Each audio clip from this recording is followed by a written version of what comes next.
अस्सलाम वालेकुम। मेरा नाम सही मोहम्मद है ते रोज़े का महीना है। मैं पिलाऊ को रहना। मेरी अख एक बंद हो गई है ते एक ठीक है ते ज़कात का मैं हकदार हाँ।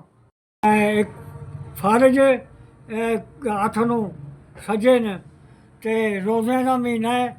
मैं ज़कात का हकदार हाँ ते हकदार हाँ अपनी ज़कात का।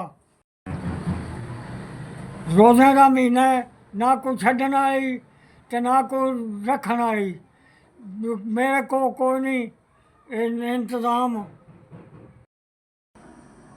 मेरे पुत्तराओ, तुहानू रब खुश रखे ते मैं ज़कात रब गई है ते तंदरुस्तियां दे।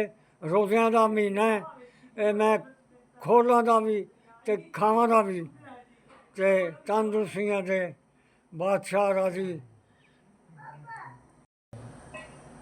मेरे धी ना पुत्तर है ते मालक तुहानू खुश रखे, बच्चों नाल आबाद रख ते